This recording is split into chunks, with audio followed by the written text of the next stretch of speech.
Saudara, semua orang selalu bilang bahwa proyek besar itu adalah tanda kemajuan. Tapi kita perlu sadar bahwa kadang yang disebut kemajuan itu ternyata dibangun di atas kemungkaran yang dibiarkan. Nah, lihatlah contoh nyata proyek kereta cepat Jakarta-Bandung. Dulu katanya simbol kebanggaan nasional. Bagaimana keadaannya hari ini? Utangnya membengkak, bebannya turun ke pundak rakyat.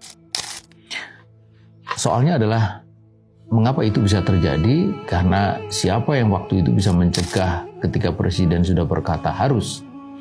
Ketika kekuasaan digunakan untuk memaksakan, maka siapapun yang menentang akan celaka.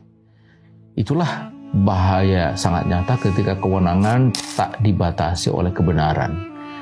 Tanpa audit yang transparan, tanpa keadilan, tanpa koreksi, maka para pencoleng dan koruptor akan terus merasa aman.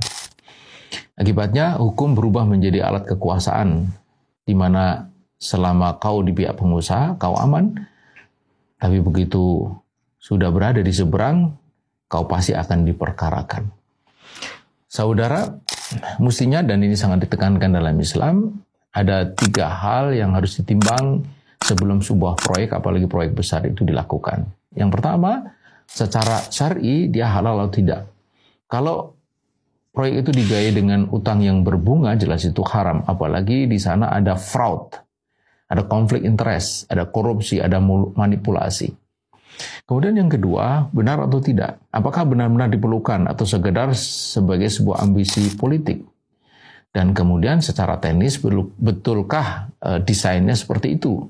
Bahwa Jakarta artinya Halim dan Bandung itu artinya pada larang. Kemudian menyangkut skala prioritas. Kita tahu bahwa saat ini masih sangat banyak sekolah rusak, anak-anak menyeberang sungai untuk belajar.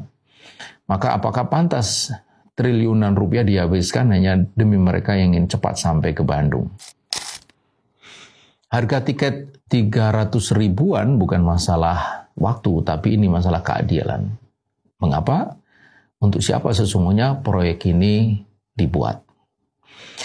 Dan saudara, kita tentu sangat setuju jika memang benar ada markup, indikasi nyata dari adanya korupsi dan manipulasi, maka harus diusut dengan tuntas.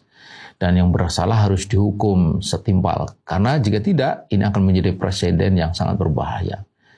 Orang akan belajar satu hal, bahwa asal punya kekuasaan, kau bisa memaksakan apapun tanpa konsekuensi.